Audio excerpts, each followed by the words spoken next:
Mumi tua itu melompat maju tanpa rasa takut dan langsung memasuki kolam guntur yang padat dan mengerikan. Berada di dalam kolam guntur ini, mumi tua itu tampaknya tidak merasakan apapun.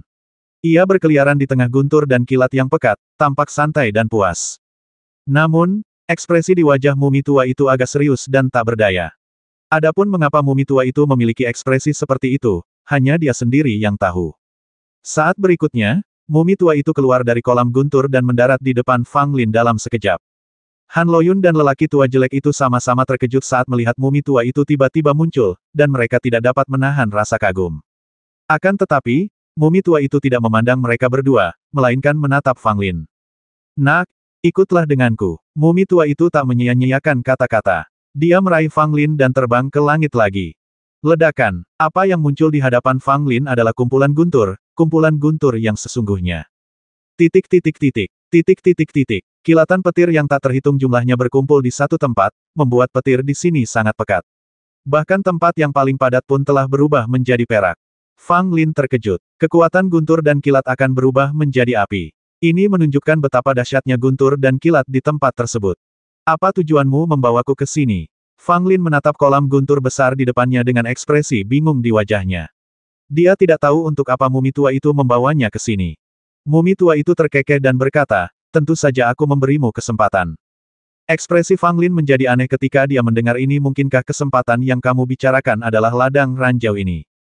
Mumi tua itu tampak serius dan mengangguk pada Fang Lin. Wajah lelah Fang Lin tiba-tiba berkedut, dan dia mendapat firasat buruk. Mengapa kolam guntur seperti itu muncul di sini? Fang Lin tidak menanyakan kesempatan apa itu, tetapi bertanya tentang asal-usul kolam guntur ini. Mumi tua itu mengerutkan kening dan berkata, kolam guntur ini muncul karena aku. Jika aku terus tinggal di sini, kolam guntur akan semakin membesar hingga meledak. Karena keberadaan yang menekanmu saat itu. Fang Lin bertanya. Fang Lin menemukan mumi tua di gua tak berujung, lalu membawanya keluar bersama pedang berwarna merah darah. Namun mumi tua itu saat itu ditekan di dalam gua tak berujung oleh lingkaran sihir emas. Kemudian dari beberapa kata dan perbuatan mumi tua itu, Fang Lin samar-samar dapat menebak bahwa mumi tua itu ditekan di gua tak berujung oleh keberadaan yang sangat kuat. Fang Lin pernah bertanya kepada mumi tua siapa yang telah menindasnya saat itu, namun mumi tua itu tidak pernah menjawab dengan jelas dan tidak pernah benar-benar memberitahu Fang Lin. Saat berada di Gunung Binatang, mumi tua itu memberitahu Fang Lin sebelum tertidur lelap bahwa orang-orang yang menindasnya saat itu masih hidup. Jika mumi tua itu menggunakan kekuatannya secara berlebihan, hal itu akan diketahui, yang akan membawanya ke dalam masalah besar. Sekarang tubuh mumi tua itu telah pulih, ia telah menampakkan kekuatan yang luar biasa dahsyat. Kemunculan kolam guntur ini hanya terjadi setelah mumi tua tersebut muncul. Seseorang akan menemukanku. Jika aku terus terekspos di dunia ini, orang itu mungkin akan datang. Jadi aku tidak akan muncul lagi, kata mumi tua itu sambil tampak sangat serius. Bagaimana dengan saya? Kata Fang Lin. Mumi tua itu melirik Fang Lin, lalu menendang Fang Lin ke dalam kolam guntur. Dentur, Fang Lin ditendang ke kolam guntur oleh mumi tua. Guntur dan kilat yang tak terhitung jumlahnya menyambar di sekitar Fang Lin, membuat Fang Lin hampir pingsan kesakitan. Jeritan pembantaian Nangui keluar dari mulut Fang Lin, bercampur umpatan terhadap mumi tua itu. Mumi tua itu sama sekali tidak peduli dengan kutukan Fang Lin. Sebaliknya, dia berkata sambil menyeringai, wah, ini kesempatanmu. Ini akan sangat bermanfaat untukmu. Tidak masalah jika kamu menderita sedikit rasa sakit fisik. Lagi pula, ini bukan pertama kalinya bagimu. Fang Lin sangat marah. Sekalipun ada kesempatan di area terlarang ini, tak perlu tiba-tiba menendangku. Kekuatan guntur dan kilat sangatlah menakutkan. Guntur melambangkan kekuatan surga dan dianggap sebagai kekuatan dewa. Pada zaman dahulu, banyak prajurit mencari guntur dan kilat yang paling dahsyat, ingin memperoleh kekuatan darinya. Ada banyak orang yang sukses, tetapi lebih banyak lagi yang gagal. Karena kekuatan guntur dan kilat terlalu kuat, jika seorang prajurit biasa menyentuhnya, tubuhnya tidak akan mampu menahannya. Sekalipun seseorang menguasai alam tulang roh dan telah mencapai tingkat kekuatan fisik tertentu, ia tidak dapat menjamin bahwa dirinya akan aman dan sehat di bawah petir. Manfaat terbesar dari kekuatan guntur dan kilat bagi seorang prajurit adalah bahwa hal itu tercermin dalam tubuh fisik. Setelah ditempa oleh guntur dan kilat, tubuh fisik prajurit akan mencapai tingkat yang sangat menakjubkan. Terlebih lagi, berlatih dalam guntur dan kilat akan menjadi 2 kali lebih efisien dengan setengah usaha, dan bahkan memungkinkan untuk menggunakan guntur dan kilat untuk membuka meridian dan membentuk kembali tubuh. Mayat tua itu menatap Fang Lin yang sedang berjuang di kolam guntur dan berkata sambil tersenyum tetaplah di sana. Tidak banyak tempat di dunia yang dapat membentuk kolam guntur. Fang Lin melotot tajam ke arah mumi tua di kolam guntur, namun tidak mengatakan apapun lagi, dia pun tidak meninggalkan kolam guntur. Karena Fang Lin juga tahu bahwa mumi tua itu melakukan ini untuk kebaikannya sendiri. Ladang ranjau yang bagus seperti itu sulit ditemukan, jadi Fang Lin tentu saja tidak akan melepaskan kesempatan ini dan akan berusaha sekuat tenaga untuk meningkatkan dirinya di ladang ranjau ini. Selama kalian berlatih di Thunder Pool, aku tidak akan muncul lagi untuk mencegah Thunder Pool terus berkembang. Tentu saja, aku tidak akan membiarkan siapapun mengganggu kalian. Tidak peduli apakah itu 9 kerajaan atau 7 lautan, aku akan membasmi siapapun yang datang, kata mumi tua itu, lalu sosoknya menghilang dan kembali ke tas 9 istana milik Fang Lin. Mumi tua itu tidak hanya kembali ke tas 9 istana, tetapi juga menahan napasnya sendiri, sama seperti sebelumnya tubuh fisiknya belum pulih. Ketika dia melakukan ini, guntur di kedalaman langit langsung berhenti, tetapi kolam guntur tidak menghilang. Ia masih ada, hanya saja tidak berkembang lagi. Fang Lin berada di kolam guntur, menahan amukan guntur dan kilat, merasa seakan-akan seluruh tubuhnya sedang dipotong oleh ribuan pisau. Namun, rasa sakit seperti ini masih dalam toleransi Fang Lin. Bagaimanapun, dia adalah orang yang telah mengalami baptisan energi suci. Rasa sakit akibat guntur dan kilat tidak jauh berbeda dengan baptisan energi suci. Fang Lin bahkan dapat menahan baptisan energi suci, jadi ini tentu saja bukan masalah. Namun ini baru permulaan. Bagaimanapun, guntur dan kilat serta energi suci adalah dua kekuatan yang sepenuhnya berbeda. Semakin lama Fang Lin berada di kolam guntur, semakin besar rasa sakit yang akan ditanggungnya. Rasa sakitnya tidak akan bertambah sampai tubuh Fang Lin sepenuhnya beradaptasi dengan kekuatan guntur dan kilat. Fang Lin juga sangat jelas bahwa kemunculan kolam guntur ini memang merupakan kesempatan langka baginya. Mungkin dia sengaja mengambil kesempatan ini untuk melangkah ke alam sumber roh. Pada saat yang sama, di daerah pegunungan di luar perbatasan kerajaan Qian, penguasa api dari Balai Pembasmian Tersembunyi, bersama dengan banyak penguasa Balai Pembasmian Tersembunyi, diam-diam memasuki perbatasan kerajaan Qian, tetapi tidak seorang pun menyadari kedatangan mereka. Di mata banyak orang, krisis negara Qian telah berakhir. Guru-guru dari 3 agama telah datang ke sini berkali-kali, bahkan seorang guru terbaik setingkat Chang Yunzi pun telah muncul. Sungguh tak terbayangkan. Untungnya, kerajaan Qian juga dijaga oleh pria kuat yang misterius. Meskipun tidak ada seorang pun yang mengetahui asal-usul dan identitas pria kuat itu tidak penting. Yang penting adalah kerajaan Qian bertahan dan tidak diratakan oleh 3 agama seperti kerajaan Yun dan kerajaan Meng. Akan tetapi, karena kerajaan Qian diserang bertubi-tubi oleh penguasa 3 agama, meskipun kerajaan Qian tidak berhasil ditaklukkan, namun banyak prajurit kerajaan Qian yang tetap meninggalkan kerajaan Qian. Banyak dari mereka tidak ingin meninggalkan tanah ini, tetapi kehidupan adalah hal yang paling penting, dewa yang tahu apakah pemimpin ketiga agama itu akan datang lagi. Jika penguasa ketiga agama muncul lagi, dan lelaki kuat misterius itu meninggalkan kerajaan Qian lagi, apa yang harus mereka lakukan? Menurut pendapat mereka, selama mereka meninggalkan kerajaan Qian dan tanah yang kacau ini, mereka tidak perlu lagi hidup dalam ketakutan sepanjang hari. Tetapi mereka tidak tahu bahwa dengan dimulainya perang antara kedua tempat tersebut, tidak ada tempat yang benar-benar aman di 9 negara ini. Bahkan di kerajaan Qian yang kecil, yang baru saja selamat dari bencana, ada arus bawah yang bergelombang tersembunyi di bawah permukaan yang tenang. Namun arus bawah ini tidak langsung meledak. Sebaliknya, ia bersembunyi di suatu tempat di mana tidak seorang pun di negara Qian dapat melihatnya. Ia berbaring diam tak bergerak, mengamati dengan acuh tak acuh segala sesuatu yang terjadi di negeri Qian, menunggu saat terbaik untuk muncul. Apa yang terjadi di kerajaan Qian menyebar ke seluruh bagian 9 kerajaan dalam waktu yang sangat singkat, dan juga menyebabkan keributan di antara ketiga agama.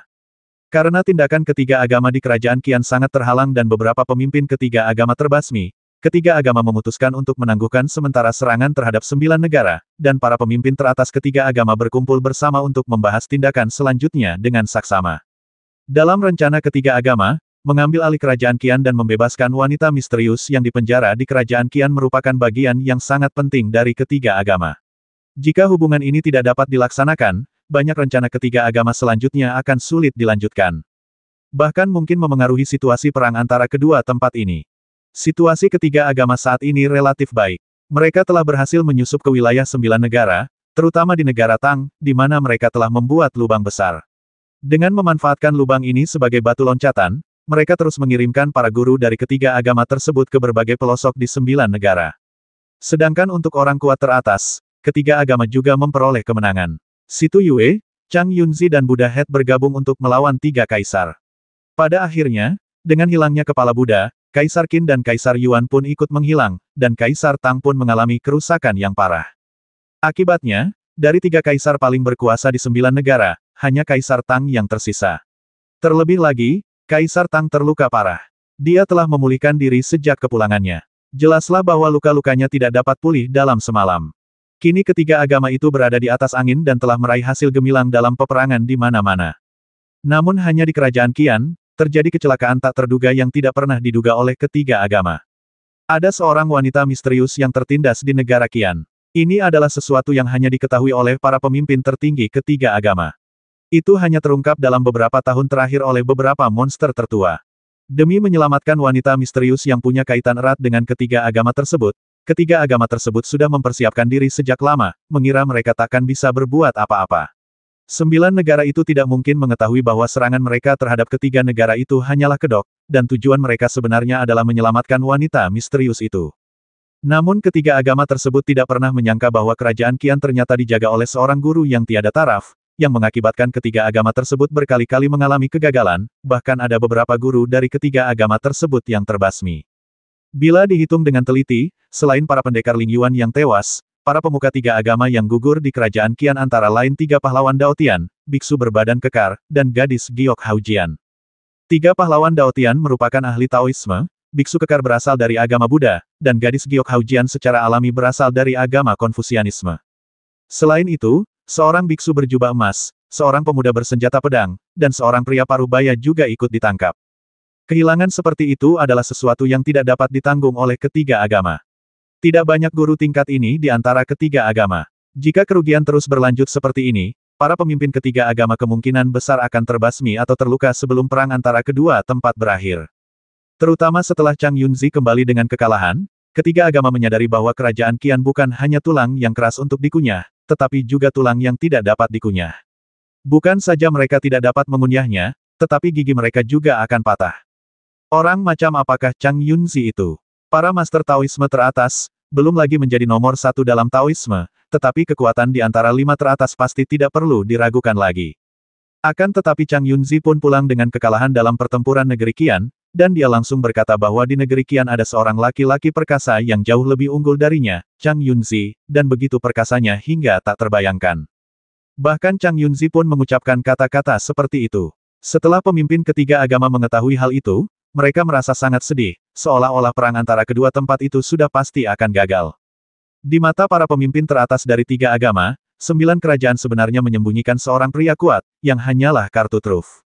Bahkan Chang Yunzi bukanlah lawan pria itu. Siapakah di antara ketiga agama yang dapat mengalahkannya? Lagi pula, saat pertempuran antara 2 tempat berakhir, pada dasarnya hasilnya akan bergantung pada pihak mana yang memiliki prajurit lebih kuat dan pihak mana yang memiliki lebih banyak kartu. Ketiga agama tersebut menggunakan hilangnya kepala Buddha sebagai harga untuk memaksa Kaisar Qin dan Kaisar Yuan menghilang juga, mencegah mereka berpartisipasi dalam perang antara kedua tempat tersebut. Hal ini dimaksudkan untuk mengurangi jumlah pusat kekuatan teratas di 9 negara. Dan langkah berikutnya, ketiga agama berencana untuk berhadapan dengan 4 raja surgawi, namun bagaimana cara menghadapinya, bahkan dalam ketiga agama itu sendiri, tidak banyak orang yang mengetahuinya. Namun sekarang, di negeri kecil Qian, seorang lelaki misterius dan kuat tiba-tiba muncul, dan dia begitu kuat hingga keterlaluan. Hal ini membuat para pemimpin ketiga agama merasa gelisah untuk sementara waktu. Kita tidak bisa menyerah dalam situasi pertarungan yang langka dan bagus ini hanya karena kemunculan pria kuat ini, tetapi jika kita teruskan, bagaimana kita harus menghadapi master yang begitu kuat? Di atas lautan luas, ada sebuah istana yang mengapung di atas laut. Istana ini bergerak mengikuti angin dan bergoyang sepanjang tahun, seperti tanaman dakwit tanpa batang. Kemanapun angin bertiup, istana ini akan mengapung di sana. Tetapi tidak peduli bagaimana istana ini mengapung, ia masih berada di laut. Aula ini merupakan tempat para pemimpin tinggi 3 agama mengadakan diskusi dan diberi nama Aula 3 Aliansi. Yang disebut 3 aliansi, sebagaimana tersirat dalam namanya, adalah aliansi antara agama Buddha, Taoisme, dan Konfusianisme. Kuil ini dibangun bertahun-tahun lalu ketika ketiga agama baru saja membentuk aliansi.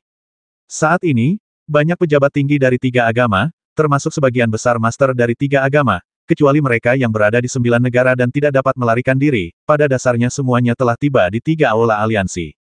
Chang Yunzi merupakan seorang master utama Taoisme dan memegang posisi penting dalam Taoisme. Tentu saja dia juga ada di Aula Tiga Aliansi.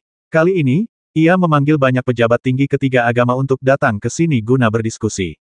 Aula besar itu dipenuhi orang-orang, masing-masing duduk dalam posisi berbeda sesuai dengan identitas mereka dalam ketiga agama. Senior Chang Yun, tolong ceritakan lagi apa yang terjadi di kerajaan Qian. Seorang Taois berkata dengan hormat kepada Chang Yunzi. Chang Yunzi memandang para pemimpin teratas ketiga agama yang hadir, dan segera menceritakan kepada mereka semua yang terjadi di negeri Qian tanpa menyembunyikan apapun. Meskipun banyak orang yang hadir telah menerima berita itu, setelah mendengarkan cerita Chang Yunzi, para pemimpin tertinggi dari ketiga agama yang hadir semuanya mengerutkan kening dan suasananya tampak cukup hikmat. Chang Yunzi, apakah pria itu benar-benar sekuat itu? Tidak jauh dari situ, Situ Yue, seorang guru besar Konfusianisme, bertanya dengan ekspresi tidak percaya di wajahnya. Situ Yue dan Chang Yunzi, guru besar Konfusianisme dan Taoisme, memiliki sedikit saingan di dunia. Bahkan saat menghadapi orang-orang kuat seperti tiga kaisar, mereka tidak dirugikan. Sekarang Chang Yunzi berkata bahwa ada seorang pria yang sangat kuat di kerajaan Qian, yang lebih menakutkan daripada tiga kaisar. Ini kedengarannya agak terlalu misterius. Mungkin meskipun kamu dan aku bergabung, kita tidak dapat dibandingkan dengan orang itu. Chang Yunzi baru saja mengatakan ini.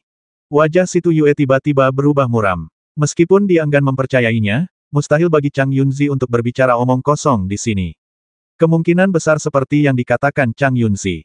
Tetapi ini sungguh hal yang sangat buruk bagi ketiga agama tersebut. Ketiga agama kini tengah menyerang dengan gencar dan situasinya tampak baik. Tiba-tiba muncullah seorang guru seperti itu, dan ancamannya terlalu besar.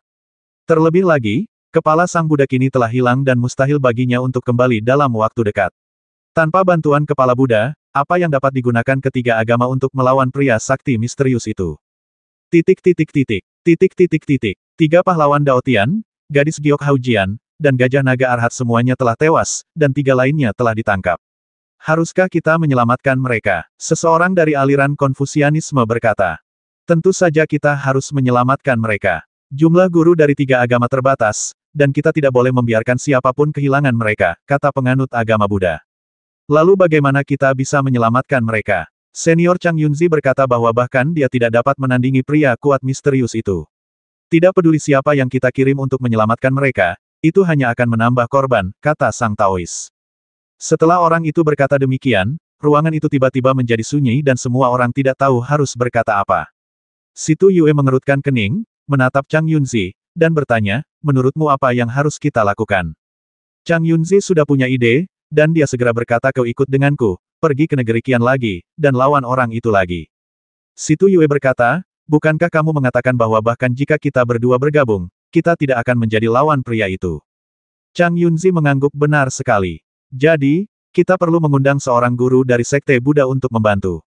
Jadi begitulah adanya, Situ Yue berkata sambil menatap ke arah sang Buddha. Chang Yunzi juga melihat ke arah para penganut Buddha dan berkata, meskipun kepala Buddha hilang untuk sementara, Buddha di Pangkara masih ada di sini. Ia dapat membantu. Mohon minta semua orang di sekte Buddha untuk membawa keluar Buddha di Pangkara. Ketika umat Buddha mendengar ini, mereka semua tampak ragu-ragu. Bukan karena mereka tidak mau mengundang Buddha di Pangkara, tetapi karena Buddha di Pangkara sudah lama tidak berminat pada urusan duniawi dan telah mengabdikan dirinya pada agama Buddha.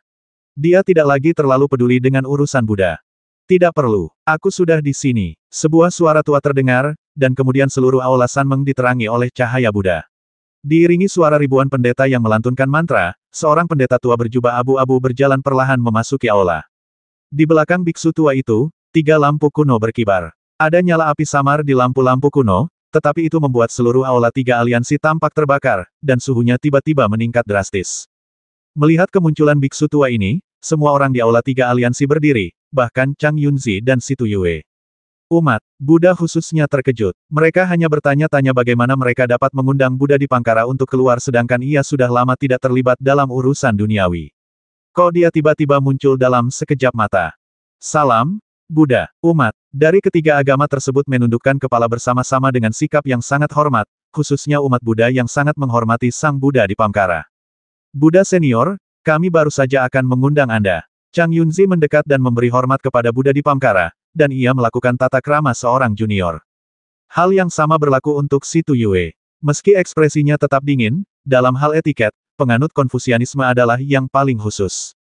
Wajah Buddha di Pangkara sangat tua, hampir seperti orang yang akan meninggal. Dia memiliki ekspresi muram, seperti orang yang setengah mati dan akan meninggal.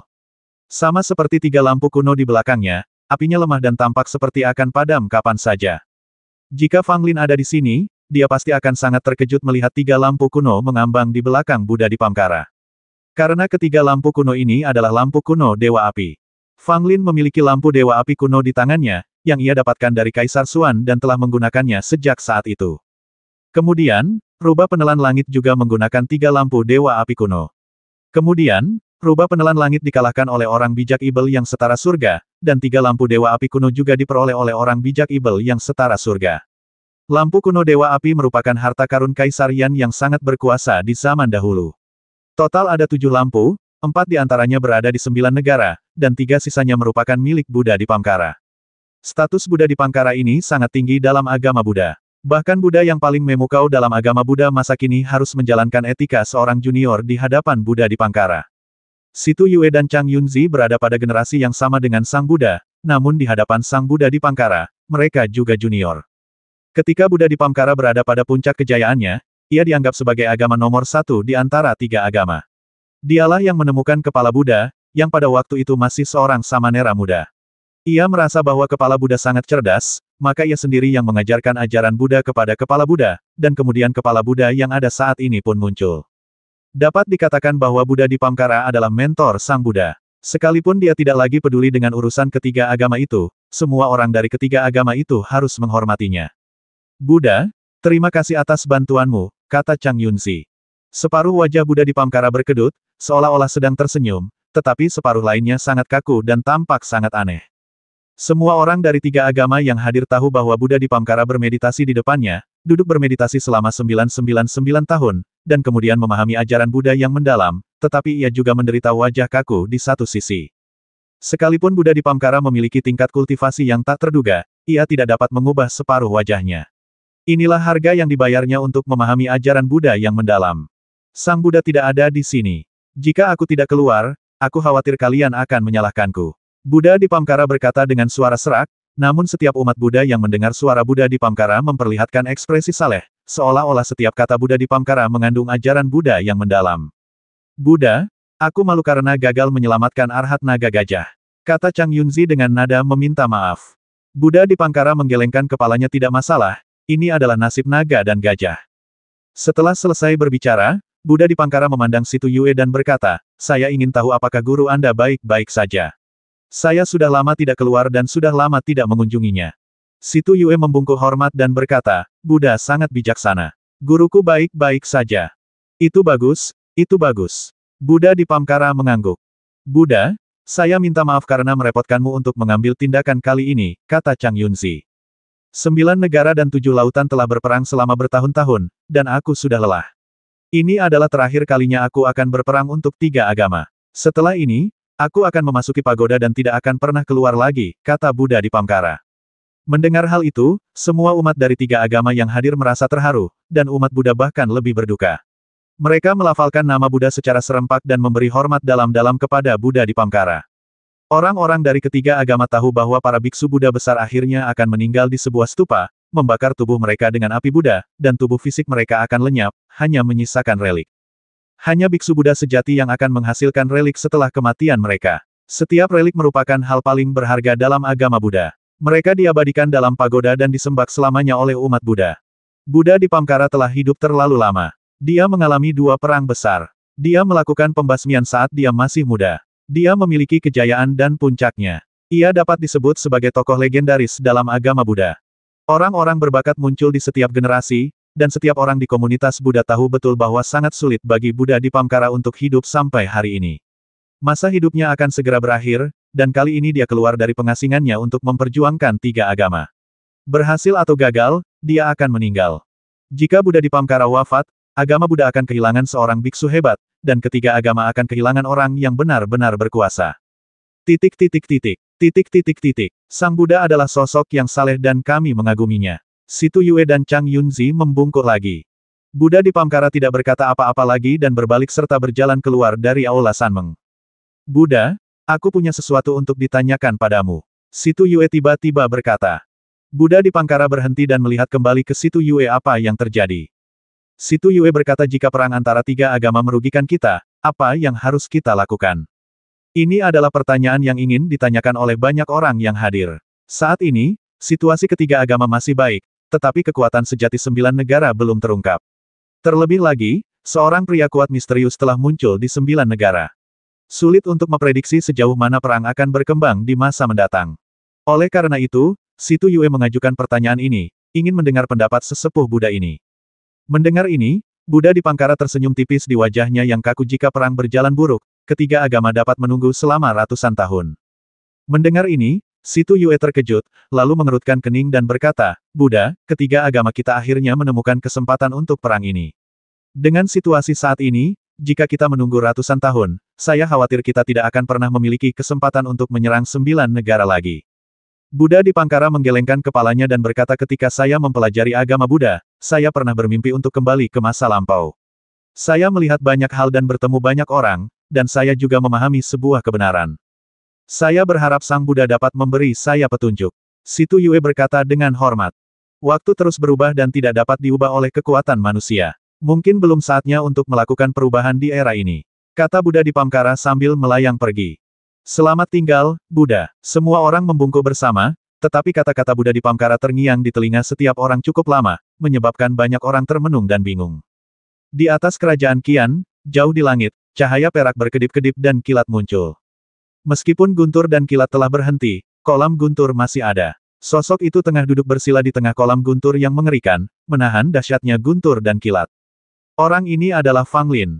Dia telah duduk di kolam guntur ini selama beberapa hari. Pada saat ini, dia pada dasarnya telah beradaptasi dengan rasa sakit yang dibawa oleh guntur dan kilat, dan dia juga merasakan perubahan yang dibawa kepadanya oleh baptisan guntur dan kilat.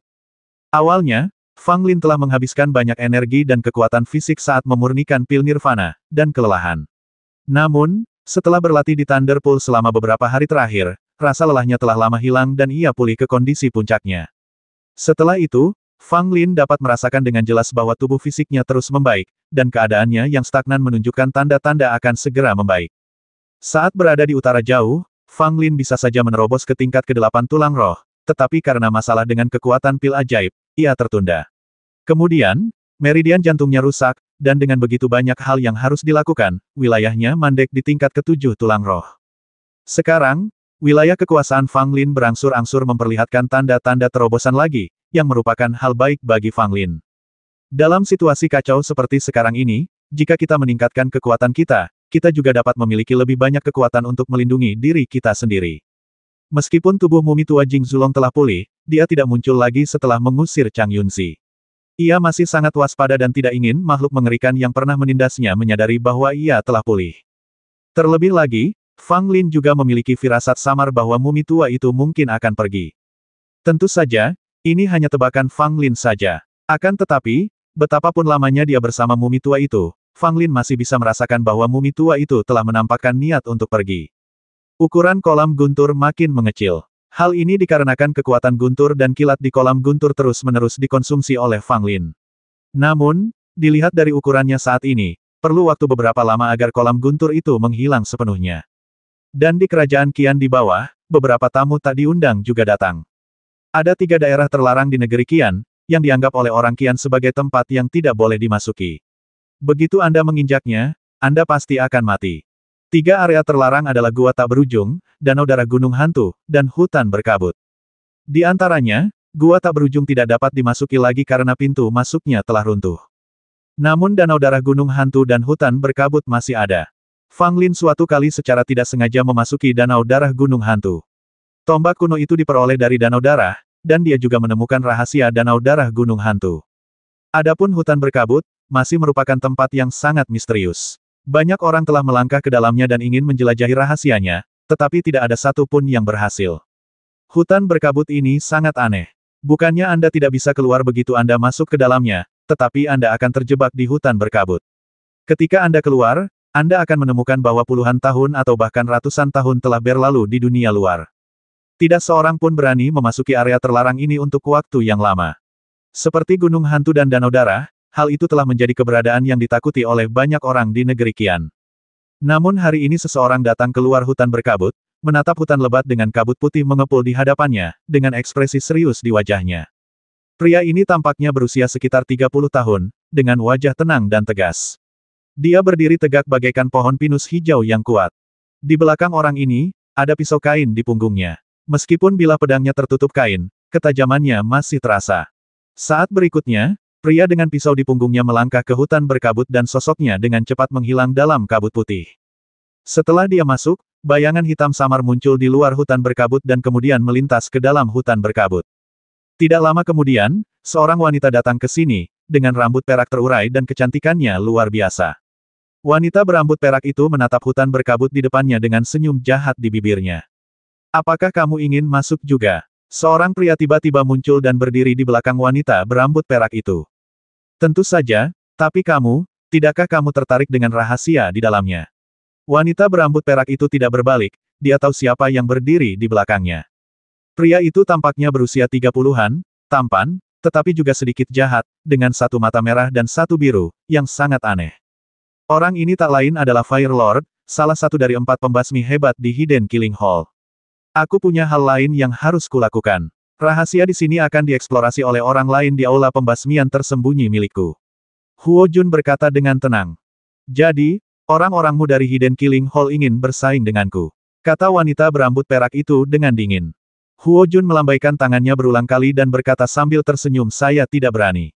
Balai pembasmian tersembunyi saya ingin tetap ada selama beberapa tahun lagi. Saya hanya ikut bersenang-senang. Saya tidak akan bersaing dengan Anda untuk apapun. Wanita berambut perak itu tersenyum meremehkan, jika kau berani menghalangiku, basmi saja kau. Setelah berkata demikian, wanita berambut perak itu mengabaikan Sang Raja Api dan langsung melangkah ke dalam hutan berkabut. Sang Raja Api berdiri di belakang tanpa melakukan gerakan apapun, tetapi senyuman di wajahnya menjadi semakin intens. Aula pembasmian tersembunyiku bertekad untuk mendapatkan rahasia hutan berkabut. Bahkan kau, tidak mungkin aku menyerah, kata Raja Api ringan, lalu sosoknya menghilang di tempat. Setelah Sang Raja Api dan wanita berambut perak menghilang, sosok lain tiba diam-diam. Pria ini berambut putih, tetapi wajahnya terlihat sangat muda. Dia tampak berusia kurang dari 20 tahun dan tidak terlalu tinggi.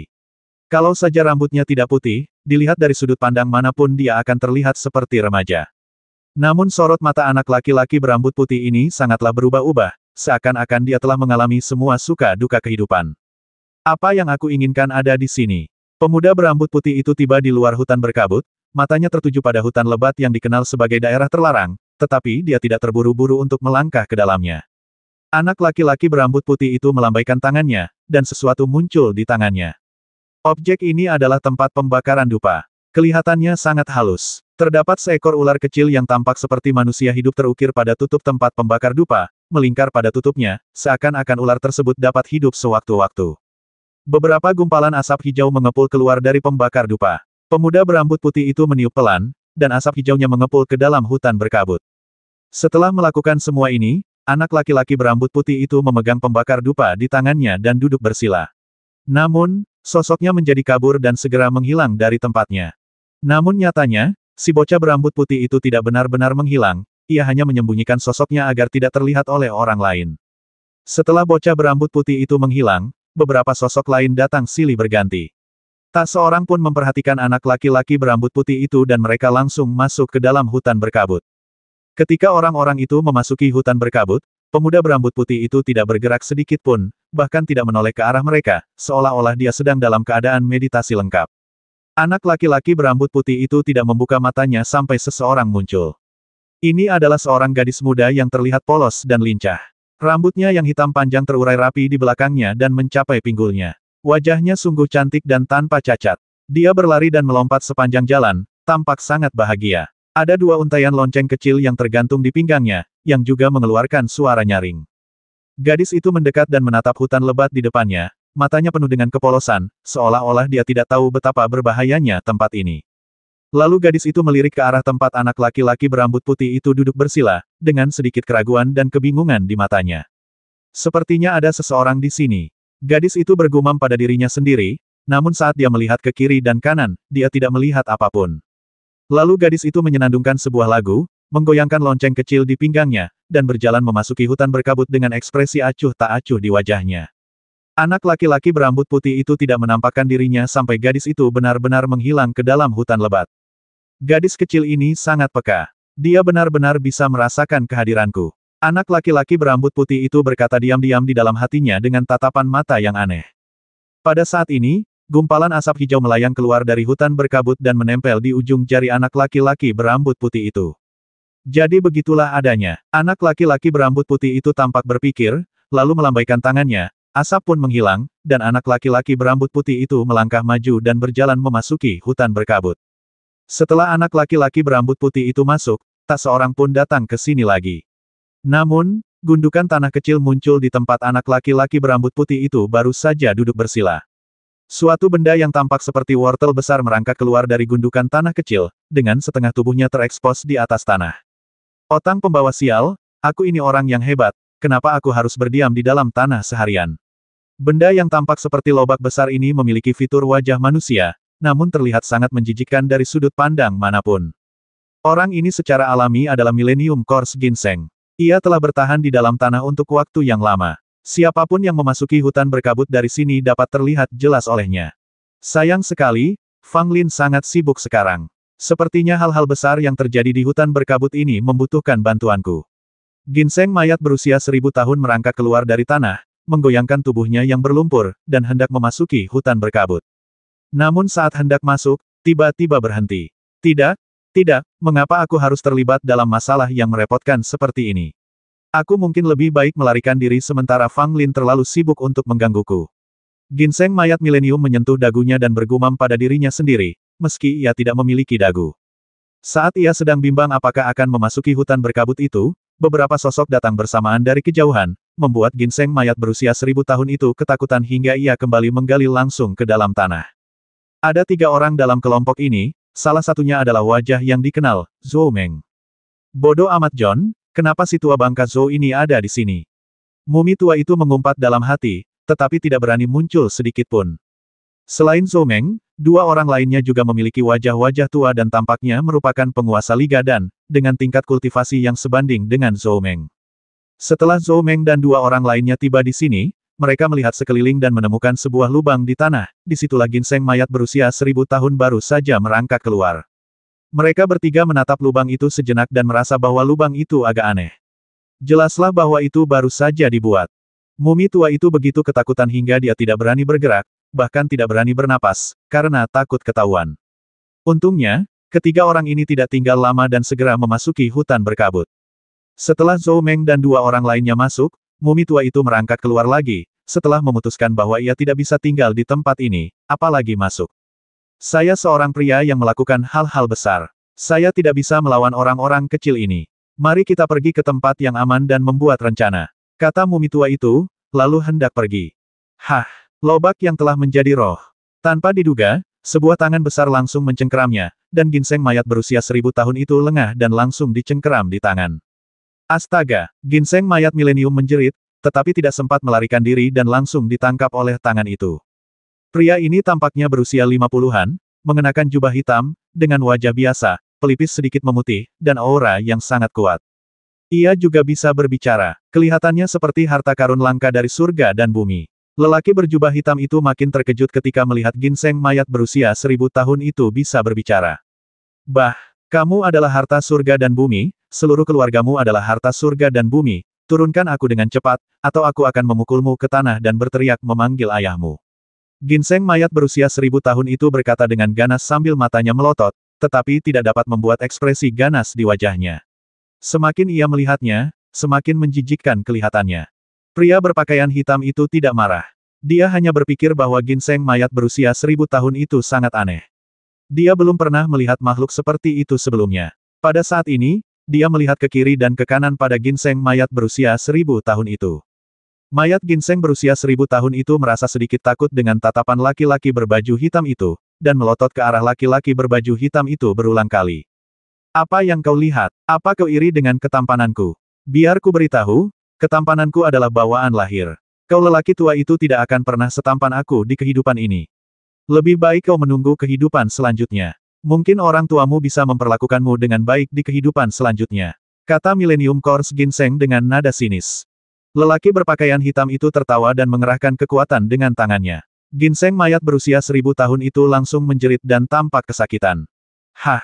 Setelah mencubitnya beberapa saat, ginseng mayat berusia 1000 tahun itu menjerit lebih menyedihkan, tetapi pria berbaju hitam itu menemukan sesuatu yang tidak biasa. Tidak peduli seberapa keras dia berusaha, lobak besar itu tidak berubah bentuk sama sekali dan tubuhnya sangat kuat.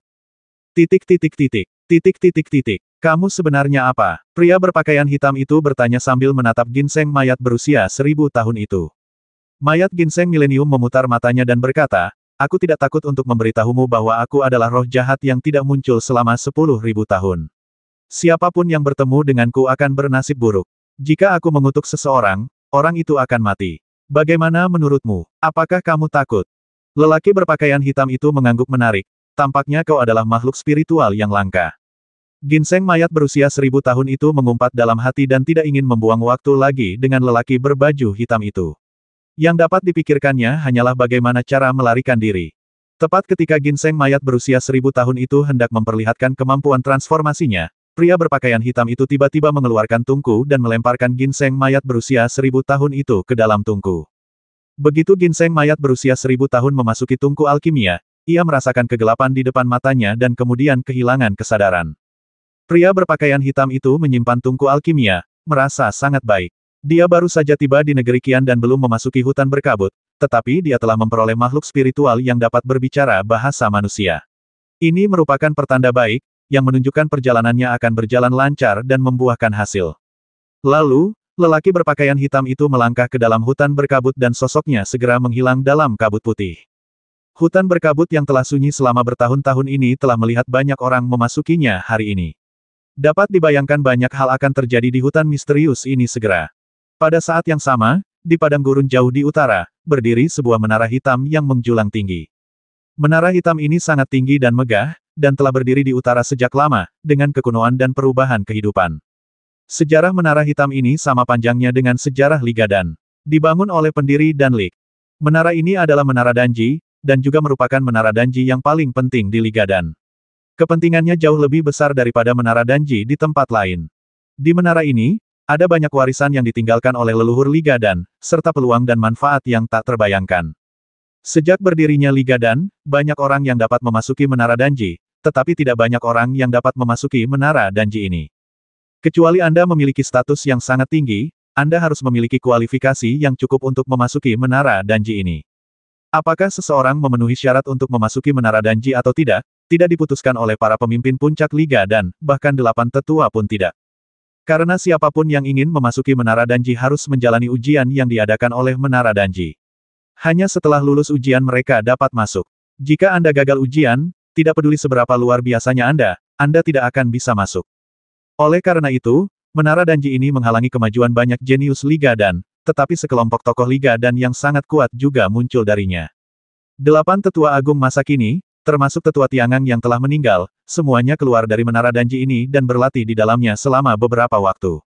Ada pandangan yang diterima secara umum di Ligadan bahwa selama seseorang dapat berlatih di menara Danji, tidak peduli berapa lama, seseorang setidaknya dapat memperoleh posisi tingkat tinggi di Ligadan di masa depan, dan menjadi ahli alkimia bukanlah masalah.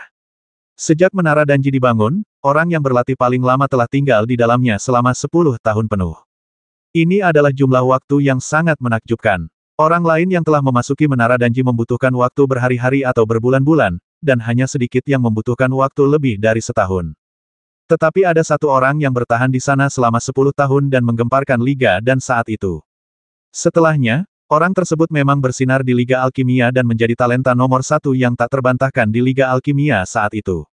Pada dasarnya semua pemimpin puncak Liga Alkimia percaya bahwa orang ini akan menjadi salah satu tetua di masa depan dan bahkan akan diperhatikan oleh 4 raja surgawi dan menjadi penerus salah satu raja. Tetapi kejeniusan ini kemudian menghilang secara misterius dan tidak pernah terlihat lagi. Ligadan berusaha keras mencarinya, tetapi tidak ada berita, seolah-olah orang ini telah menguap dari bumi.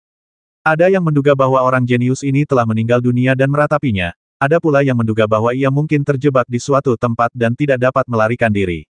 Namun, hanya sebagian kecil orang di Ligadan yang mengetahui bahwa sang jenius yang telah tinggal di Menara Danji selama 10 tahun tidaklah mati, ia juga tidak terjebak di suatu tempat, melainkan telah membelot dari Ligadan dan bahkan membuat marah seorang raja. Menara Danji ini berdiri di ujung utara, jauh melampaui jangkauan 500 mil. Letaknya dianggap sangat jauh di utara, dan orang biasa sama sekali tidak dapat mencapai tempat ini. Di bawah Menara Danji, terdapat 4 platform es, yang terbuat dari es padat yang telah ada di sini selama lebih dari 1000 tahun. Di keempat panggung es ini, 4 lelaki tua duduk bersila, masing-masing menghadap ke 4 arah timur, selatan, barat, dan utara. Keempat lelaki tua itu duduk di keempat sisi Menara Danji, tidak bergerak, seperti patung es. Bahkan nafas di tubuh mereka pun sangat lemah. Bila orang awam melihat keempat orang ini, mungkin mereka akan mengira bahwa mereka adalah orang mati yang membeku di sini. Namun apabila para pendekar melihat keempat lelaki tua itu, tentu mereka akan terkejut sekali, sebab keempat lelaki tua yang duduk itu bagaikan gunung-gunung yang menjulang tinggi, sehingga menimbulkan perasaan gentar bagi orang yang melihatnya. Tampaknya selama keempat lelaki tua ini ada di sana, tidak ada seorang pun yang bisa mendekati Menara Danji. Salju dan angin sangat kencang hari ini, dan deru angin terdengar seperti auman binatang buas.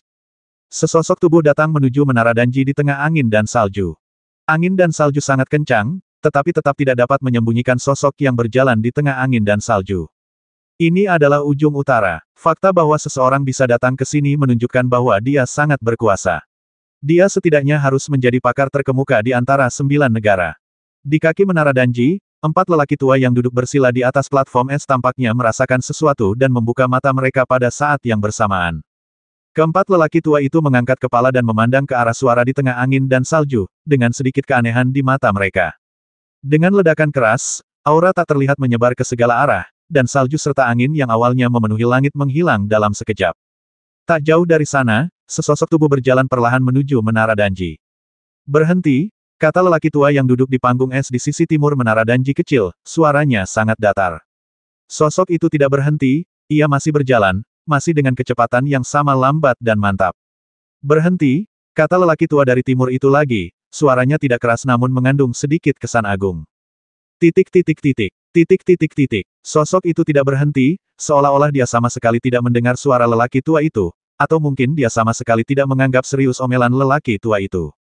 Berhenti. Suara ketiga terdengar, dan nada bicara lelaki tua itu sudah dipenuhi dengan sedikit intimidasi, dan seluruh tubuhnya penuh dengan kekuatan. Sosok itu masih tidak berhenti, terus berjalan menuju tempat itu, semakin dekat ke Menara Danji, dan semakin dekat pula ke keempat lelaki tua itu. Orang tua di sisi timur akhirnya marah. Mereka adalah penjaga menara yang bertanggung jawab untuk melindungi Menara Danji. Kecuali beberapa orang dari Liga Dan, tidak ada yang bisa mendekati Menara Danji. Orang tua itu hanya mengangkat tangannya, lalu keluarlah sebuah jejak telapak tangan yang amat kuat, membawa kekuatan yang amat besar, dan langsung menuju ke sosok itu.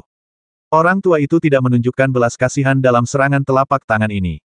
Walaupun dia tidak tahu siapa orang itu, meskipun sudah 3 kali dia berteriak kepadanya, orang itu tetap tidak berhenti, itu menandakan bahwa orang itu mempunyai niat jahat. Karena pengunjung tersebut memiliki niat buruk, kita tidak perlu bersikap sopan kepadanya. Saat serangan telapak tangan itu keluar, ketiga lelaki tua lainnya turut menonton. Mereka tidak bertindak gegabah, tetapi mereka juga siap mengambil tindakan kapan saja. Tepat saat jejak telapak tangan itu hendak mengenai orang itu melambaikan lengan bajunya dan jejak telapak tangan itu tiba-tiba berhenti, lalu terbang kembali ke arah orang tua itu. Adegan ini membuat lelaki tua itu sedikit berubah warna. Dia tiba-tiba mengulurkan tangan kanannya dan mengalahkan jejak telapak tangan yang terbang kembali.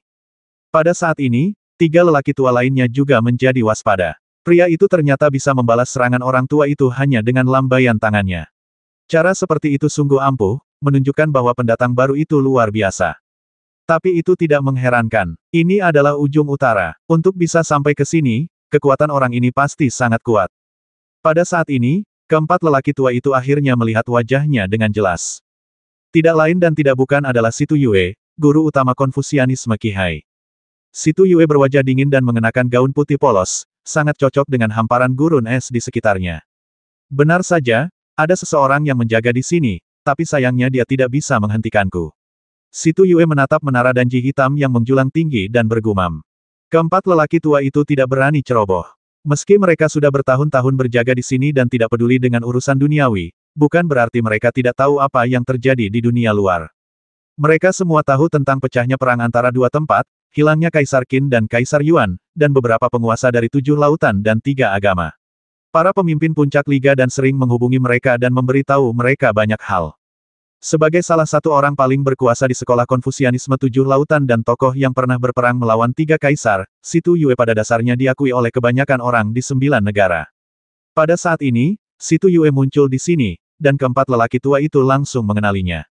Mengapa orang-orang dari 7 lautan datang ke sini? Orang tua yang telah mengambil tindakan sebelumnya bertanya dengan suara yang dalam. Situ Yue memiliki ekspresi kosong di wajahnya, sedingin es yang dapat ditemukan di mana-mana di utara yang jauh ini. Menghadapi pertanyaan lelaki tua itu, Situ Yue tidak berniat menjawab sama sekali. Buat apa buang-buang waktu bicara dengannya? Siapapun dia, kita harus menangkapnya dulu, baru mengambil keputusan. Seorang lelaki tua lain berbicara, tampaknya sedang marah. Situ Yue memperlihatkan ekspresi meremehkan, tetapi sebenarnya dia tidak ceroboh dalam hatinya. Keempat lelaki tua ini adalah master yang bertanggung jawab menjaga menara Danji. Mereka pasti memiliki keterampilan yang nyata dan tidak memenuhi syarat untuk menjaga tempat yang begitu penting.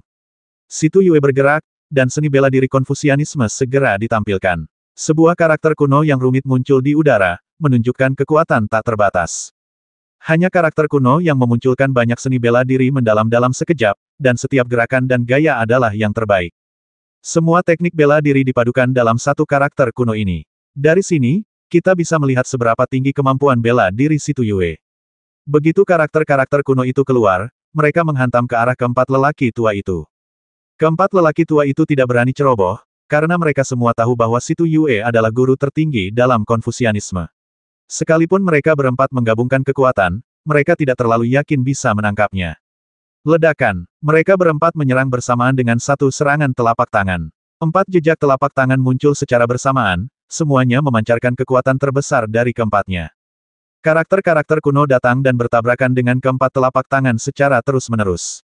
Untuk sesaat, langit dan bumi kehilangan warnanya, dan seluruh utara jauh tampak berguncang. Situ Yue memiliki ekspresi acuh tak acuh. Setelah melakukan gerakan itu, dia tidak melakukan gerakan lain dan menatap keempat lelaki tua itu dengan dingin. Setelah konfrontasi yang panjang, karakter kuno itu secara bertahap memperoleh keunggulan. Melihat hal itu, keempat tetua itu menyerang lagi. Situ Yue tidak akan membiarkan keempat lelaki tua ini mengambil kesempatan apapun. Dengan lambaian tangan gioknya, sebuah piringan piano giok putih terbang keluar. Begitu papan catur itu muncul, ia melepaskan kekuatan aneh, yang menyelimuti keempat lelaki tua di bawah papan catur itu. Keempat lelaki tua itu tiba-tiba menyusut dan terjebak di papan catur, seolah-olah mereka telah berubah menjadi 4 buah catur kecil. Tidak bagus. Keempat tetua itu terkejut. Mereka terjebak di dalam papan catur saat ini. Mereka tidak bisa melihat langit ketika mereka melihat ke atas, dan ada papan catur giok putih di bawah kaki mereka. Tampaknya mereka adalah bidak catur di papan dan tidak bisa menjauh darinya. Situ Yue melambaikan tangannya dan papan catur giok putih kembali ke tangannya. Ini adalah harta Konfusianisme yang dibawanya, dari Sekte Catur Lingwu, salah satu dari 4 aliran Konfusianisme utama. Situ Yue bukan anggota Sekte Catur Lingwu, tetapi aliran Konfusianisme memiliki asal yang sama, dan 4 sekte utama sangat harmonis, jadi tidak sulit untuk meminjamkan harta. Jika Situ Yue bersedia, dia dapat meminjam harta dari 4 sekte utama. Dalam hal ini, Taoisme, yang juga merupakan satu dari 3 agama, tidak dapat dibandingkan. Taoisme juga memiliki banyak cabang, seperti kuil Chongyun yang lebih menonjol, Istana Ziki, dan Gerbang Qingyang. Mereka tidak begitu harmonis satu sama lain. Hanya dalam berhubungan dengan dunia luar, sekte-sekte Tao ini akan bersatu. Situ Yue melirik keempat lelaki tua di papan catur, mencibir, lalu melihat ke arah menara Danji. Konon katanya menara ini adalah markas Liga Dan. Kalau aku hancurkan menara ini, sama saja dengan hancurkan fondasi Liga Dan, kata Situ Yue. Menara Danji yang megah telah kehilangan penjaganya pada saat ini. 4 lelaki tua terjebak di dalam papan catur giok putih Situ Yue. Meskipun nyawa mereka tidak dalam bahaya, mereka tidak dapat melarikan diri untuk saat ini. Situ Yue menatap menara Danji dengan senyum sinis di wajahnya, dan tiba-tiba melambaikan tangannya. Aura mengerikan melonjak menuju menara Danji seperti ombak sungai. Langkah Situ Yue adalah menghancurkan menara Danji dan memotong fondasi Liga Dan. Pada saat ini, menara Danji bersinar terang, dan penghalang tak terlihat muncul, menghalangi semua serangan Situ Yue. Situ Yue melihatnya dan sedikit mengernyit benar saja, ada lingkaran sihir yang melindunginya. Situ Yue tidak menyerah dan melanjutkan serangannya, bertekad untuk menghancurkan menara Danji, menara terpenting Liga Dan. Namun setelah menyerang dalam waktu yang lama, menara Danji masih utuh, tanpa kerusakan yang disebabkan oleh Situ Yue. Bahkan penghalang tak kasat mata pun tidak dapat ditembus oleh Situ Yue. Kali ini, Situ Yue akhirnya menemukan triknya. Formasi sihir di menara Danji begitu kuat sehingga bahkan orang kuat seperti dia akan sulit menghancurkannya. Pada saat yang sama, Keempat lelaki tua yang terjebak di papan catur giok putih mati-matian menggunakan kekuatan gaib mereka untuk mencoba melepaskan diri dari papan catur tersebut. Titik titik titik. Titik titik titik. Meskipun papan catur giok putih ini memiliki kekuatan yang tidak dapat diprediksi, keempat lelaki tua itu sangat kuat dan tidak mungkin bagi mereka untuk terperangkap di dalamnya selamanya. Cepat atau lambat mereka akan dapat melarikan diri. Situ Yue menyipitkan matanya, tiba-tiba berhenti, dan hanya menatap menara Danji. Namun, pintu batu di lantai pertama menara Danji tiba-tiba terbuka, dan sesosok tubuh berjalan keluar dari pintu batu tersebut. Ini adalah seorang gadis muda, mengenakan gaun biru, tetapi rambutnya panjang seperti api, wajahnya sangat dingin, dan bahkan matanya merah tua, yang terlihat sangat aneh. Jika Fang Lin ada di sini, dia pasti sangat terkejut, karena wajah wanita ini ternyata adalah Du Gunian. Namun Du Gunian yang asli tidak berambut merah dan bermata merah, juga tidak memiliki temperamen yang dingin dan menyeramkan. Kecuali wajahnya, Du Gunian tampak seperti orang yang sama sekali berbeda. Du Gunian berjalan keluar dari menara Danji dan melihat Situ Yue berdiri di luar menara. Tidak ada ekspresi apapun di wajahnya dan dia tidak merasakan sedikit pun keterkejutan. Aku beruntung. Jika aku membasmimu, Liga dan akan kehilangan seorang jenius. Situ Yue berkata sambil mencibir. Du Gunian tidak berkata apa-apa, hanya menatap Situ Yue dengan dingin. Mata merahnya yang aneh hanya memperlihatkan rasa dingin yang tak berujung. Situ Yue bergerak dan berdiri di depan Du Gunian, mencengkeram tenggorokan Du Gunian dengan satu tangan. Du Gunian tidak bergerak sama sekali, seolah-olah dia tidak bereaksi sama sekali. Dalam sekejap, Du Gunian ditangkap oleh Situ Yue dan diangkat lehernya. Titik. Gadis yang cantik sekali, sayang sekali kau bertemu denganku dan hidupmu terlalu pendek. Ujar Situ Yue sambil hendak mengerahkan tenaga dengan tangannya untuk memendekkan leher Du Gunian. Tetapi pada saat ini, cahaya putih menyala dari antara alis Du Gunian. Ekspresi Situ Yue tiba-tiba berubah. Dia segera melepaskan Du Gunian dan mundur berulang kali. Apa yang terjadi? Mengapa dia memiliki aura yang membuatku merasa takut? Situ Yue tampak serius dan berkata dalam hatinya. Du Gunian memandang Situ Yue dan menyeringai. Wajahnya yang awalnya cantik tampak lebih aneh saat dia tersenyum. Saat Situ Yue merasa bingung dan waspada, dia melihat gadis berambut merah itu menutup matanya, tubuhnya bergetar, lalu dia terjatuh ke tanah. Melihat ini, Situ Yue menjadi semakin bingung. Wanita ini memberinya perasaan yang sangat aneh, dan tampaknya ada suatu kekuatan yang sangat dahsyat tersembunyi di dalam tubuhnya. Situ Yue memikirkannya lagi dan lagi, melambaikan tangannya, memasukkan Du Gunian ke papan catur giok putih, dan kemudian melepaskan keempat lelaki tua itu. Setelah melakukan semua ini, Situ Yue tidak tinggal lama di sini dan berbalik dan pergi. Kamu mau pergi kemana? Keempat lelaki tua itu menyaksikan Du Gunian dibawa pergi oleh Situ Yue. Bagaimana mereka bisa menoleransi hal ini? Dia segera mengejarnya, mencoba mendapatkan Du Gunian kembali. Sayangnya, kultivasi mereka tidak sebaik Situ Yue, dan mereka tidak mampu mengejar ketinggalan sama sekali. Jarak di antara mereka pun menjadi makin jauh. Akhirnya, Situ Yue telah sepenuhnya menyingkirkan mereka berempat dan menghilang tanpa jejak. Keempat lelaki tua itu menyaksikan Situ Yue menghilang dengan ekspresi yang sangat jelek di wajah mereka. Du Gunian benar-benar dibawa pergi seperti itu. Apa yang harus kita lakukan?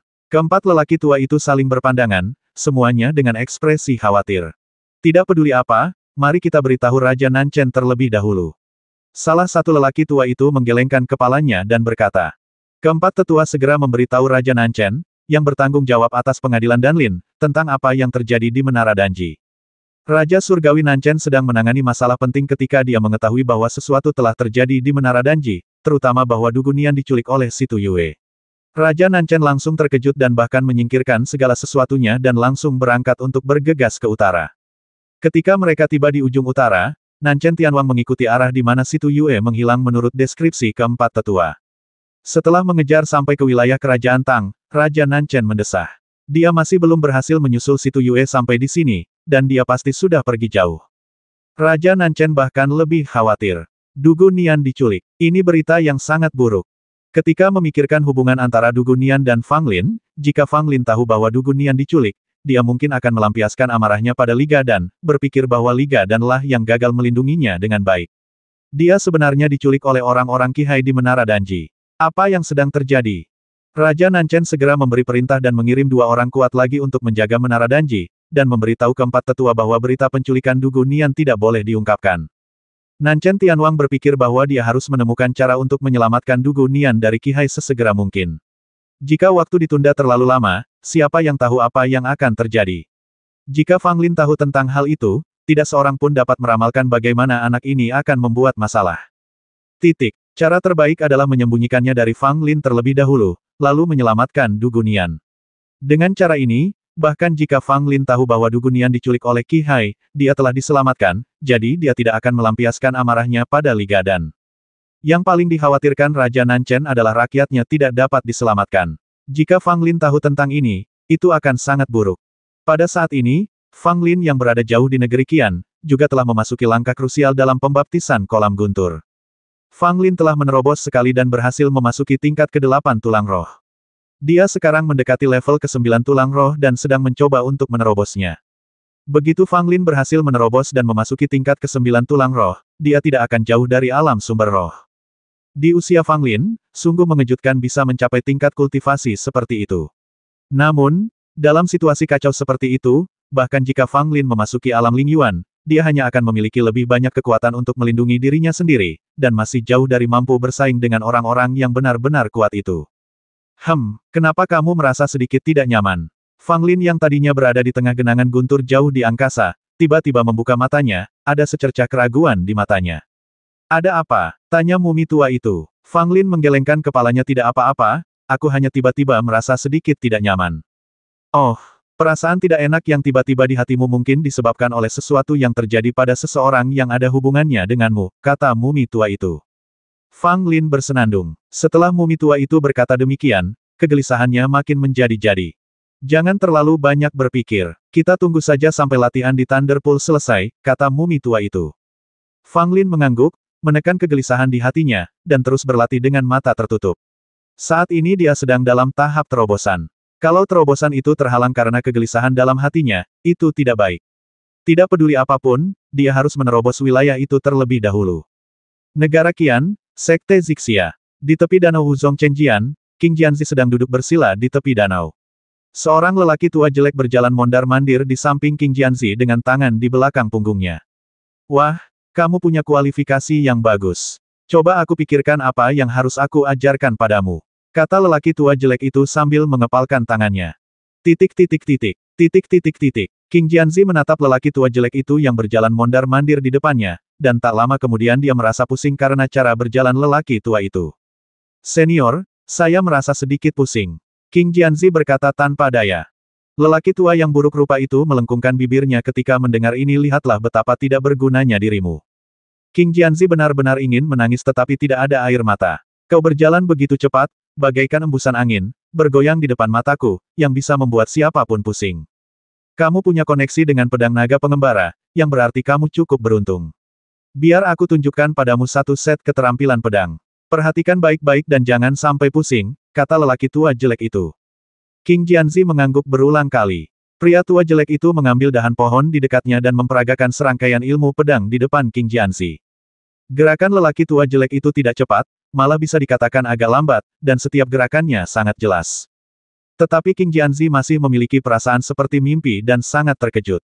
Setelah selesai pertama kali, lelaki tua jelek itu menatap King Jianzi. Bagaimana? Apakah kamu mengerti?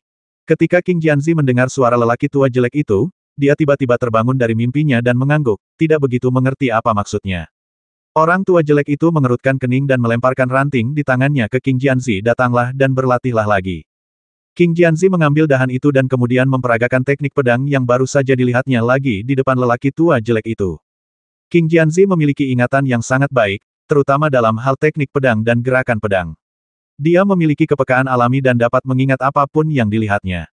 Akan tetapi, King Jianzi hanya memperagakan setengah dari gerakan pedang yang dilakukan lelaki tua jelek itu, dan tidak dapat melanjutkan gerakan sisanya.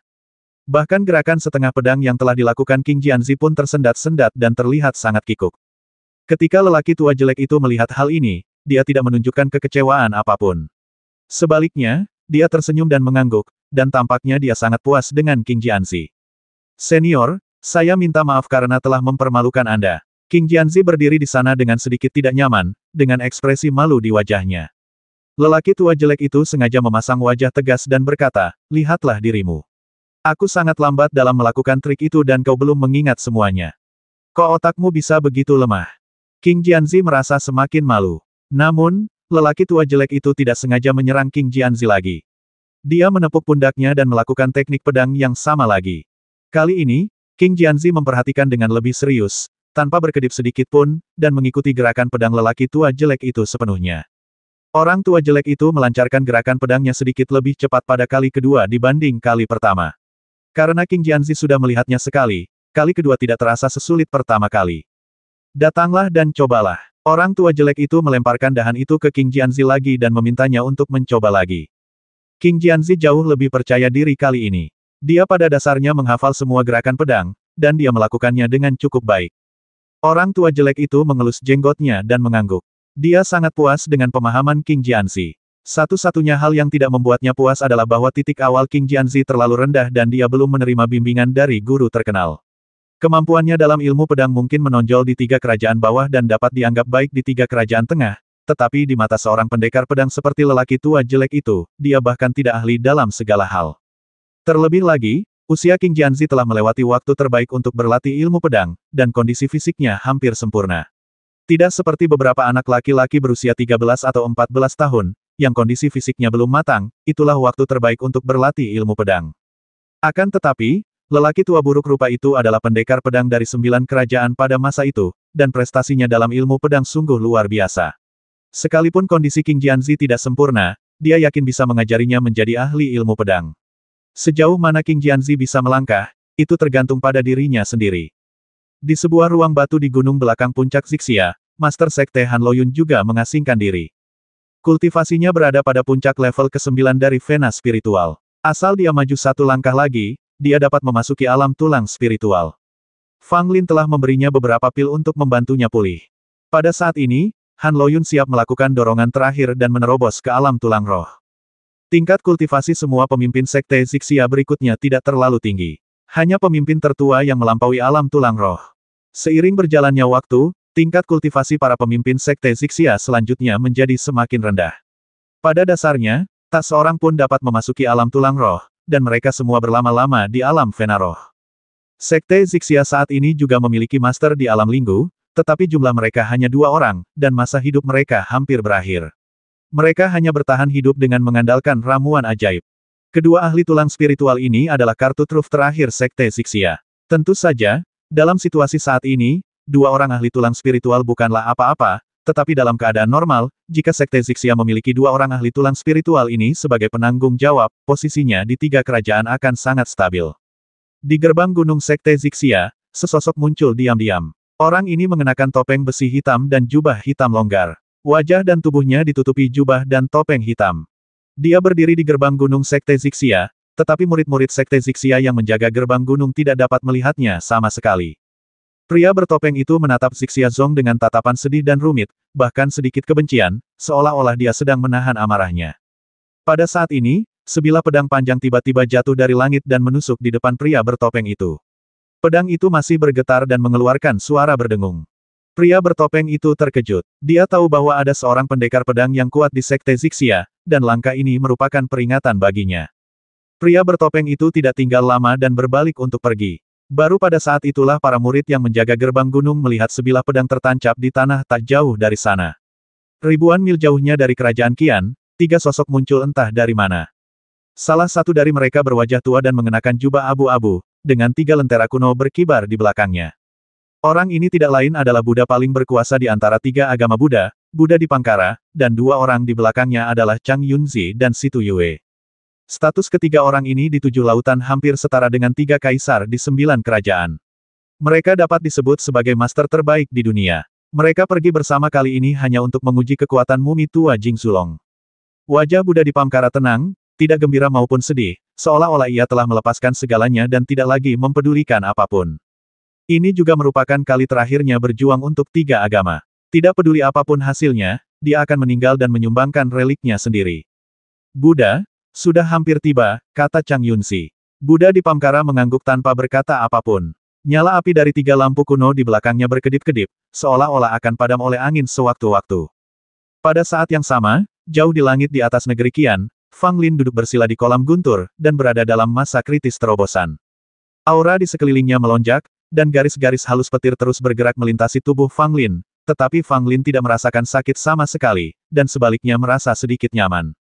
Kekuatan guntur dan kilat tak lagi mampu melukai Fang Lin. Tubuhnya telah sepenuhnya beradaptasi dengan guntur dan kilat dan tidak lagi sama seperti sebelumnya. Titik. Dapat dikatakan bahwa tidak ada prajurit tulang roh yang dapat melawan Fang Lin hanya berdasarkan tubuh fisiknya saja.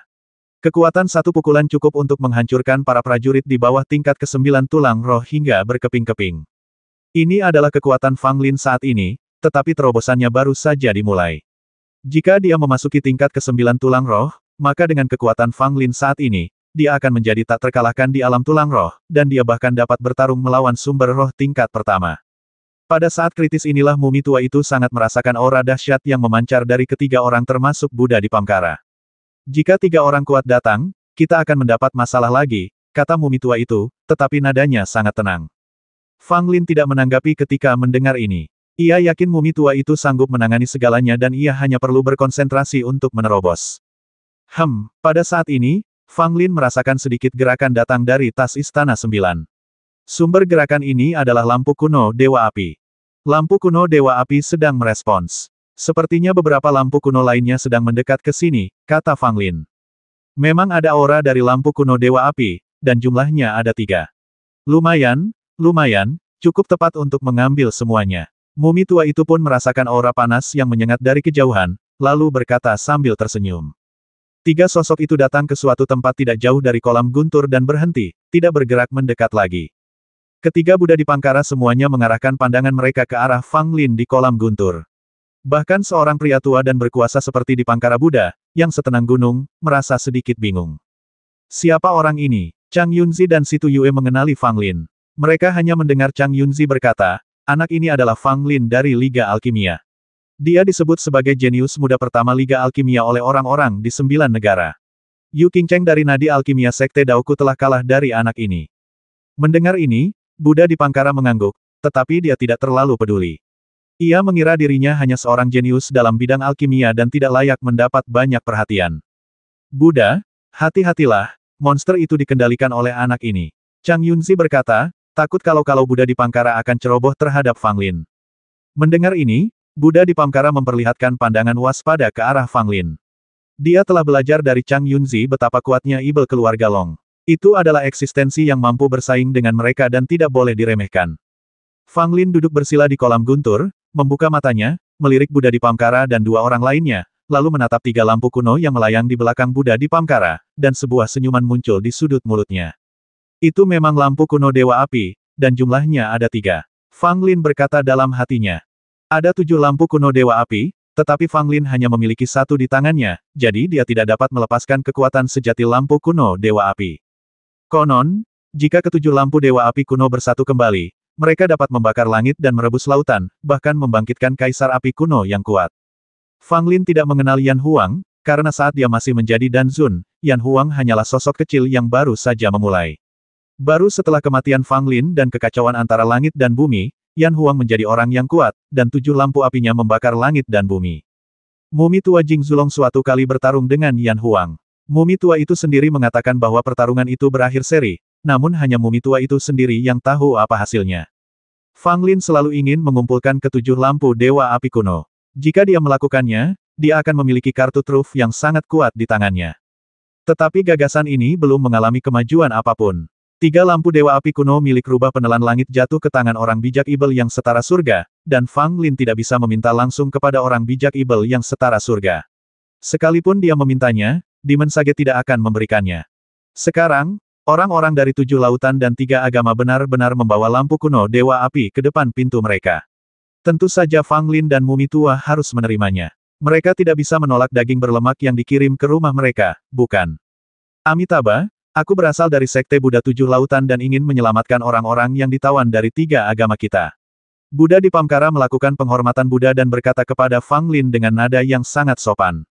Fang Lin tidak mengatakan apa-apa, dia ingin berkonsentrasi untuk menerobos. Ingin seseorang. Tidak apa-apa, serahkan 3 lampu di belakangmu dan aku akan memberikan orang itu kepadamu. Mumi tua itu berbicara dengan sedikit ejekan dan cemoohan. Mendengar hal ini, Buddha Dipamkara tersenyum tipis dan berkata, jika Anda bersedia, saya bersedia menukarkan ke-3 lampu kuno ini. Mendengar ini, Chang Yunzi dan Situ Yue keduanya terkejut. Apa yang terjadi dengan Buddha di Pamkara ini? Mereka benar-benar ingin menggunakan harta yang sangat berharga seperti 3 lampu Dewa Api kuno untuk ditukar dengan orang-orang yang ditangkap dari 3 agama. Pertukaran ini merupakan kerugian yang sangat besar. Ini adalah lampu kuno Dewa Api, harta yang menemani Buddha di Pamkara sepanjang hidupnya. Prestasinya saat ini terkait erat dengan ketiga lampu kuno Dewa Api ini. Bagaimana dia bisa begitu saja menukarkannya dengan orang lain? Mumi tua dan Fang Lin juga terkejut dengan apa yang dikatakan Buddha di Pamkara. Mereka diam-diam bertanya dalam hati, apakah biksu tua yang nampaknya sedang sekarat ini benar-benar bersedia bertukar? Atau itu hanya sekedar ucapan biasa? Itu adalah lampu Dewa Api kuno, siapakah yang begitu bodoh hingga bersedia menukarnya? Jika itu Fang Lin dan Mumi tua, mustahil bagi mereka untuk melakukan kesepakatan seperti itu. Harta karun hanyalah harta benda eksternal, bagaimana bisa dibandingkan dengan kehidupan manusia? Lagi pula, aku akan segera meninggal dan lampu kuno ini tidak berguna bagiku. Jika aku dapat menukarnya dengan kehidupan dan kebebasan orang-orang dari 3 agama, mengapa tidak melakukannya? Kata Buddha di Pamkara dengan suara tenang, dengan ekspresi yang tidak menunjukkan kegembiraan maupun kesedihan. Karena kau, biksu tua, berkata begitu, maka serahkanlah lampu kuno itu. Kata Mumi tua itu dengan sangat tidak sopan. Karena Anda ingin menukarnya, ya sudah, mari kita tukarkan. Lagi pula, orang-orang dari ketiga agama itu tidak berguna baginya, dan jauh kurang praktis dibandingkan dengan 3 lampu kuno milik Dewa Api. Buddha di Pamkara tersenyum tipis. Tentu saja, biksu tua ini harus memastikan bahwa umat dari ketiga agama kita aman dan sehat sebelum ia dapat bertukar dengan pendonor. 1280